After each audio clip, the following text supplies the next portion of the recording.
Some say his mother's influence turned him into a monster. Ed Gein was a notorious figure from Plainfield, Wisconsin, who lived from 1906 to 1984. His horrifying crimes included exhuming corpses and crafting items from their skin and bones. In 1957, police discovered human remains in his home, including a suit made of women's skin. Gein was arrested for the murder of two women, Mary Hogan and Bernice Warden. He was diagnosed with schizophrenia and found incompetent to stand trial. His shocking actions influenced various horror movies and stories, forever linking his name to nightmares and darkness in American history. The name Ed Gein continues to send chills down spines, a chilling reminder of the darkness that can lurk beneath the surface of seemingly ordinary lives. His crimes, a grotesque tapestry of murder, necrophilia, and cannibalism, shocked the world and cemented his place as one of the most depraved killers in American history. But what drove a seemingly unremarkable man to commit such unspeakable acts? Was it the stifling grip of a domineering mother, the isolation of rural life, or the insidious creep of mental illness that twisted his psyche? Ed Gein's story is a chilling descent into madness, a macabre journey into the darkest recesses of the human soul. It is a story that continues to fascinate and horrify, a stark reminder of the fragility of sanity and the monstrous potential that lies dormant within us all. Edward Theodore Gein was born on August 27, 1906, in La Crosse County, Wisconsin, the second of two sons born to George and Augusta Gein. From the outset, his life was marked by dysfunction and isolation. His father, George, was an alcoholic and an inept provider, leaving the family to survive on Augusta's meager income. Augusta, a devoutly religious woman with a twisted sense of morality, instilled in her sons a deep fear of the outside world, particularly women, whom she viewed as instruments of sin. Ed, a shy and awkward child, became an easy target for his mother's warped teachings. He spent his formative years confined to the family farm, his world shrinking to the confines of their dilapidated home and the suffocating presence of his overbearing mother. School offered little respite. Ed was a slow learner, ridiculed by his peers for his odd behavior and feminine mannerisms, further fueling his sense of inadequacy and isolation. His only solace was found in the pages of pulp magazines, his imagination becoming a breeding ground for gruesome fantasies fueled by tales of death, dismemberment, and the occult. Augusta Gein's influence on her son was all-encompassing. She ruled their household with an iron fist, her every word taken as gospel by the impressionable Ed. Her brand of Christianity was fire and brimstone, filled with pronouncements of eternal damnation and the evils of the flesh. Women, she preached, were the vessels of sin, responsible for man's fall from grace. Ed, already withdrawn and socially inept, absorbed his mother's teachings like a sponge, his fear of women morphing into a perverse fascination with their anatomy and the mysteries they held. Augusta's control over Ed only intensified after the death of his father in 1940. With his brother Henry gone as well, Ed became his mother's sole focus, her dependence on him growing with each passing year.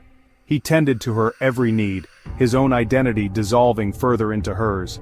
Even after her death in 1944, Augusta's presence lingered, a spectral grip on Ed's psyche that pushed him further down the path of madness. The deaths of his father and brother were turning points in Ed Gein's life. With his father gone, the full weight of his mother's suffocating love fell upon him, leaving him with no escape from her warped worldview. Henry's death, however, was a different matter altogether. While the official cause was ruled asphyxiation due to a brush fire, whispers of Ed's involvement lingered, fueled by inconsistencies in his account of the event. Though never charged, the suspicions surrounding Henry's demise hinted at the darkness festering within Ed. It was after Henry's death that Ed began to withdraw further into himself, seeking solace in his macabre fantasies and the solitude of graveyards. He would spend hours lost in cemeteries, drawn to the headstones of recently deceased women. His fascination with death, fueled by his morbid curiosity and the twisted teachings of his mother, began to take on a sinister new dimension. Section 5, The Graveyard Calls, Desecration Under Moonlight. The peace of Plainfield cemeteries was shattered by Ed Gein's nocturnal activities. Driven by an unholy compulsion, he began to exhume freshly buried corpses, his warped sense of curiosity morphing into a ghoulish obsession. Under the cover of darkness he would dig up the graves of women he believed resembled his mother, his mind blurring the lines between fantasy and reality. But Gein's depravity went beyond mere exhumation. He began to collect trophies from his gruesome harvest, crafting grotesque mementos from the bodies he desecrated. Bones became furniture, skin was fashioned into lampshades and clothing, and skulls were repurposed as bowls. His home, once a symbol of rural simplicity, was slowly transforming into a macabre museum of the dead. Section 6, A House of Horrors unveiling the depravity within. The true extent of Ed Gein's madness remained hidden until November 16, 1957, when police investigating the disappearance of local hardware store owner Bernice Worden made a gruesome discovery at his farmhouse. Stepping inside, they were met with a scene that defied comprehension. The air was thick with the stench of decay, and the dimly lit rooms were cluttered with a macabre collection of human remains. A dismembered body, later identified as Bernice Worden, hung upside down in the shed, her insides gutted like a deer. Inside the house they found furniture upholstered with human skin, a belt fashioned from female nipples, bowls made from skulls, and a horrifying suit constructed entirely of tanned human flesh. The macabre inventory of horrors seemed endless, each item a testament to Gein's descent into depravity.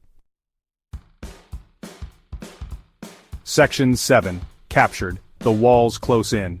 The discovery of Bernice Worden's body and the horrifying tableau within the Gein farmhouse sent shockwaves through Plainfield and beyond. Ed Gein, the quiet, unassuming handyman, was revealed to be a monster in their midst. He was apprehended without resistance, his demeanor eerily calm and detached as he led authorities through his house of horrors, seemingly oblivious to the gravity of his crimes. During his interrogation, Gein confessed to killing Worden and another woman, Mary Hogan, who had vanished 3 years earlier. He recounted his graveyard excursions, his fascination with anatomy, and his desire to create a woman suit so he could become his mother. His chilling admissions, delivered in a matter-of-fact tone, painted a disturbing picture of a mind consumed by darkness. Section 8. Trapped in Madness. A Mind Beyond Redemption. Deemed unfit to stand trial due to his schizophrenia and chronic psychosis, Ed Gein was committed to the Central State Hospital for the Criminally Insane in Walpoon, Wisconsin. He spent the remainder of his days confined to various mental institutions, a subject of endless fascination and revulsion.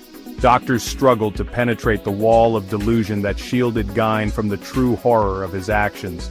He would speak of his crimes with a disturbing detachment, often referring to his victims as mere specimens or materials for his gruesome projects.